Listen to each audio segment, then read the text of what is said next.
Hey, my friend Mark is working on some harmonized scales, kind of like G major.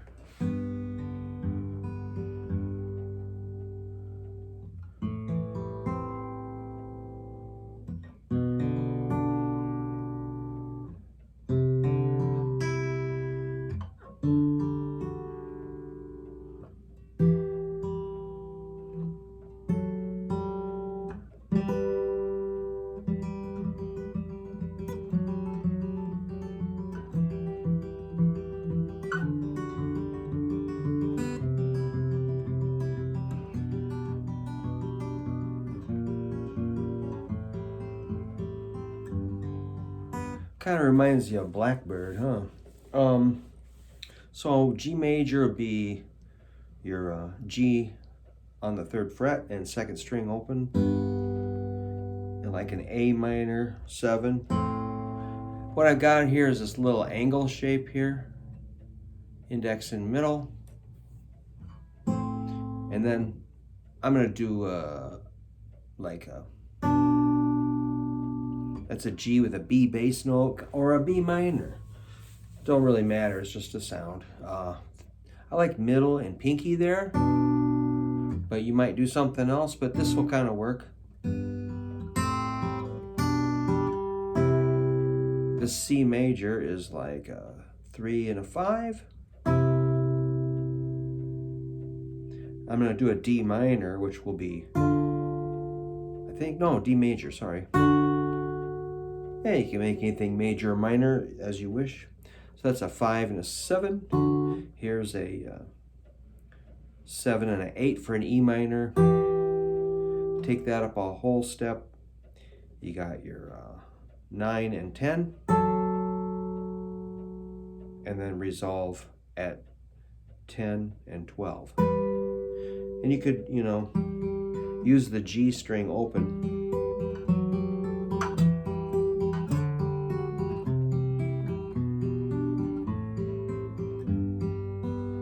And if, add anything to that, warp it, twist it, do anything you want. But that's, you could do that with some different keys, like A has got, I'm doing sort of an A7 sound. It's middle and ring. Maybe it's Mixolydian, I don't know. I'm not really worried about it. It's like a dominant 7th color. So there's your A7, which is like middle and ring. You can see that, I'm sure. And so, I hate running over my cable with my chair. So, that I call a flat shape. Then an angle shape is a 3 and a 4 on the 2nd and 4th strings, which is a very rich chord. I'm going to be kind of strict with fingering. I recommend middle stays on the 4th string. Another flat shape,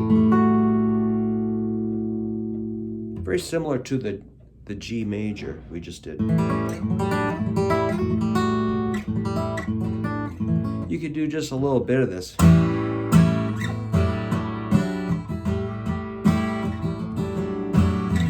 That's all you really need.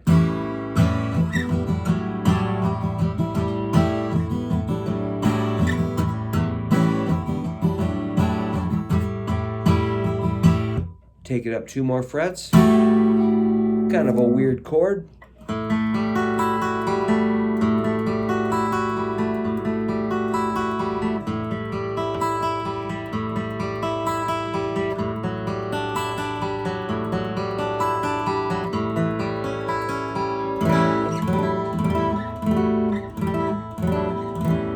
That's a Led Zeppelin song, isn't it?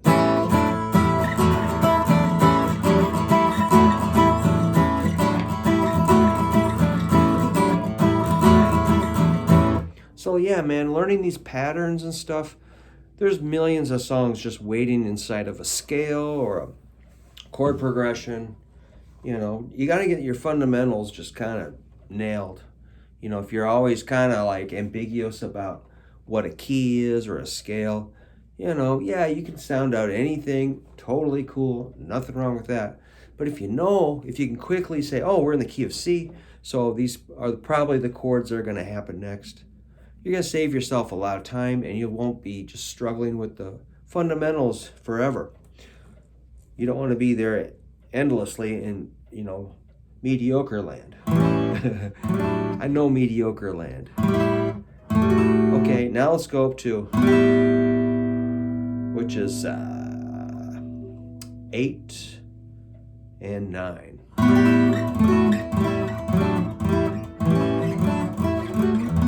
Take it up a whole step. That actually gives you an A7 right there. That's a 10 and an 11.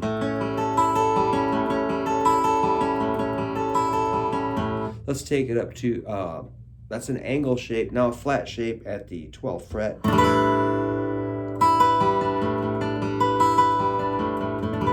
Take it up 2 frets, and you got your octave of where we started.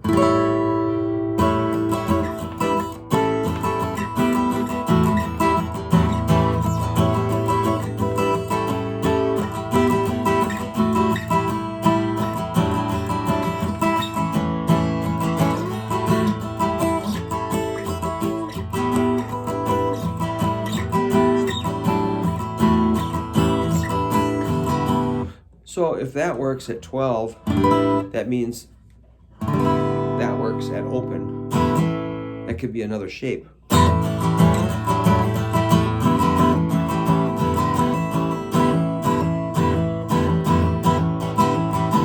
I'm hammer on, pull off. I like that middle and ring right there on that A7. That's balance. See how I'm balanced out? My wrist isn't kinked. How's your wrist doing? Forearm is pretty straight. These fingers are ready, if I need something that way, I got ready to go. If I need to go that way, pinky's ready. So that's what I mean by balanced. See where my thumb is? See that nice big space here? Right there. Big old space. Wrist is not kinked. See that wrist? Cool, just hanging out. So if you find yourself kind of tensing up and twisting and getting, I call it, you're tying yourself into a knot, sometimes. So, you might need to evaluate what your wrists are doing, your forearms. It should all be loose from your back of your head, your jaw, your side of your neck, back of your neck, your back, shoulders, upper arm, lower arm, wrist. It should all, here's your ready to play. Everything's just, wow, I need that. That's when you're ready to play, when you're all loose.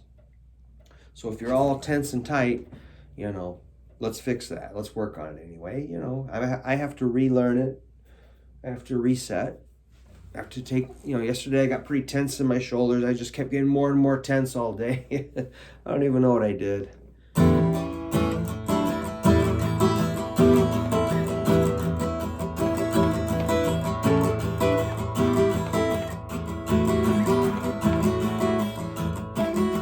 That's cool.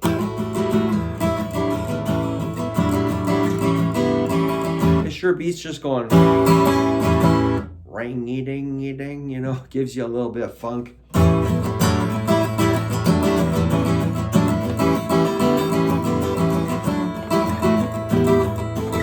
Oops, I hit a wrong one. It's okay, that means we changed the key. I was looking at a Beatles song that was totally starting C to F major. Soon it was F minor 6, like major to minor. That's a weird move. Like if we're in the key of E, you go to E minor. That's kind of rare and weird, but you can mix in any chord you like at any time, just as long as it sounds good to you. And unless you're on a professional gig or you're trying to not make people mad. But as far as musically, you get that freedom And that comes with, you know, proper technique and a good foundation, I think. You know, first learn the rules, then destroy them and change them, make your own rules. But, you know, it's not going to kill you to learn what a major scale is and a minor scale. And some chords that mix in, you know, harmonically with that, according to, you know, Western civilization, what we are accustomed to hearing. But you can break the rules too. All right, there you go. That's for my friend Mark, who's making really good progress with some of these little shapes, moving them around. And that's exciting. So that's why I made the video. Thanks. See you guys soon.